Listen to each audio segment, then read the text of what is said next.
Om Mani Padme Hum. Om Mani Padme Hum. Om Mani Padme Hum. Greetings, galactic earth angelics of the new earth. Happy Nativity Day of Mother Mary, the goddess, divine feminine. With these intense fiery energies of the queen, of the goddess of new earth, we want to do a quick transmission before we record our full transmission today. We got 144 coming in right off the bat. This quick update is from Divine Sister of the Light, Dr. Shavi M. Ali, and they're off, cleansing and upgrading of creation. The phrase "and they're off" is used when horses surge from their gates in races. It may be the Kentucky Derby, the Preakness, or the Belmont Stakes. In like manner, cosmic energetics race to the planet, not in competition, but in a cooperative bringing of light for cleansing and upgrading of creation. The current race of energies is that solar flares of medium strength, C-class, coronal mass ejections, CMEs, and solar winds have occurred during the new moon energies of September 2021, which have brought plasma particles into Earth, Gaia's magnetosphere, causing an activation of her inner and outer fields. The magnetosphere can be considered like the planet's auric fields, a protective surrounding force that can be penetrated by cosmic rays from both inside and outside of our galaxy. On a chart, when the magnetosphere is powerfully filled with plasma, it appears with a red hue pulsating and pummeling around and into the planet. The KP index, administered by the observatory in Oulu, Finland, which registers the activations, some would use the terms disturbances, to the planetary fields, is rated as unsettled. Spiritually, this is actually Earth Gaia receiving information via light and sound transmission and reception. Scientifically speaking, the KP index on any given day is rated as being either quiet, unsettled, storm, or severe. When the aforementioned conditions are extant, there are usually strong thunder and lightning storms, tornadoes, earthquakes, and floods around the world. There has been, in fact, a 7.0 quake in Mexico yesterday, September 7th, and several storms and tornadoes in the USA and in other nations, which have resulted in power outages in the past several hours. Chakras in both the planet and in the human physical vessels are being worked upon, and people are reporting increased pain levels in muscles and joints, scratchy throats, headaches, heart palpitations, and fatigue, as well as other symptoms. The average consciousness will, of course, say that since seasons are changing, colds and flu are happening, such persons do not realize the meta, beyond, physical, material, indications of a transformational process of the carbon system to a crystallized or spiritually awakened system, which requires a total overhaul of human parameters of experience, which may seem to appear as illness in the lower streams of consciousness.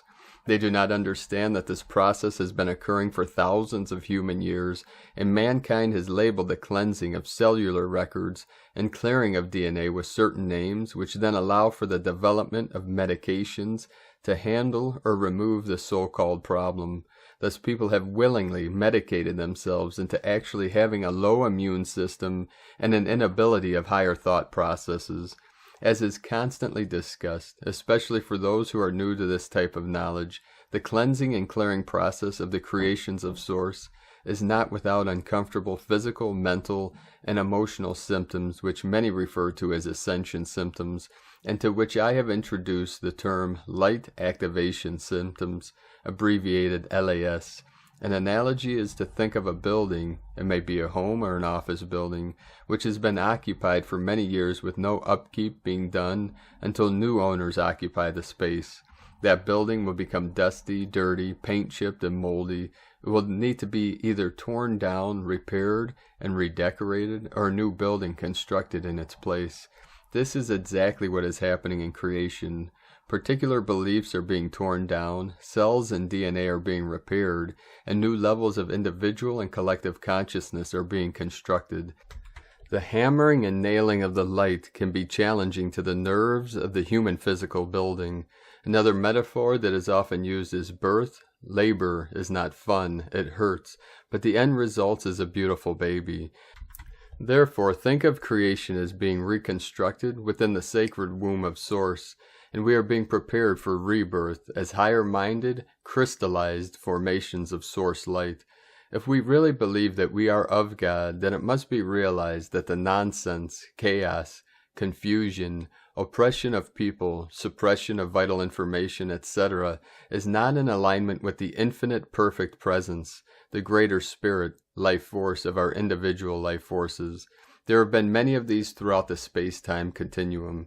This is a timeline when there is a complete breakdown of civilization, and all of the horrors that are involved, such as environmental toxicity, wars, famine, disease, group prejudices, economic problems, religious indoctrination, political intrigue, riots, crime, quakes, volcanic eruptions, floods, and more disharmonies, all disruptions to the divine symphony.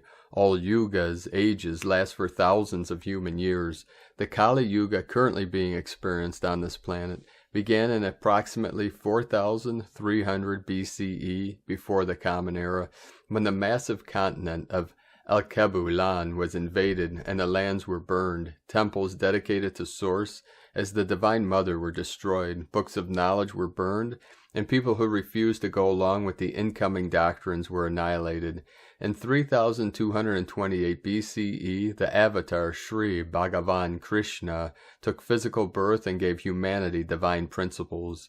He left his physical form in 3100 BCE, a span of 128 earthly years. Thus he arrived and left within this current Kali Yuga, which is still raging.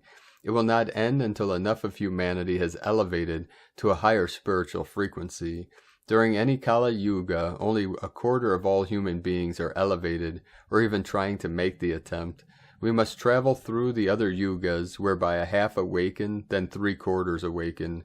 As of this now, we are in the age of Aquarius, whereas, as I have previously discussed, is not the new golden age. It is a time period when lots of opportunities are provided for humanity to obtain higher knowledge and learn to use it wisely. Some refer to it as a recess period from the most devastating turmoil of Kali Yuga, because increasing numbers of mankind begin to level up. This recess began on December 21st of the year 2020, when the planets Jupiter and Saturn aligned in Aquarius, in the tropical zodiac, and Capricorn in the sidereal zodiac. However, even the recess period has much debris that must be cleared away. Source knows when all yugas begin and end, human beings do not. Remember this verse from one of the world's scriptures: no one knows the day or the hour. Think of this metaphor. A soon-to-be mother does not know the exact day or moment when her labor will begin. The obstetrician can give her an approximate date of the birth of her baby. However, the mother can glean an idea of when her labor will begin in the final weeks of her pregnancy, because she knows the physical signs, and she has also developed a strong intuition. The signs are occurring which indicate eventual rebirth, which are definitely in labor. The signs of Kali Yuga, however, are still extant as well. Mankind has been given much free will. It can be employed wisely for blessings or unwisely for consequences. The truth is that once our souls are fertilized by Source, we have the power to gestate ourselves via our escalation in consciousness, and to be born with the light frequencies acting as the forceps which help us. So as for the question, when will the new golden age arrive? Here is the answer. When would you like it to arrive? We are given the decision to harmonize with Source or not. Some will be born into the gold before others. They are more already developed in the birth canal and have turned towards the light. They will reach back and assist their brothers and sisters as they head, perhaps slowly, towards rebirth. Prepare for an autumn season, Northern Hemisphere, and a spring season, Southern Hemisphere, which will test your willingness and preparedness for rebirth. The cosmic messengers, flares, winds, CMEs, are the professors distributing our pens and paper, giving the exam, and soon they will say, begin. The great central sun and the photon belt will say of us as they send power to the sun of our galaxy. And they're off from disclosurenews.it. Thank you for joining us today. Have a most beautiful and blessed Mother Mary of the Divine Waters Day. If you'd like to support our work and mission, you can make a pledge or donation at egolovecondor.com. We will see you on our full transmission later tonight. The Eagle and the Condor love you all. Namaste.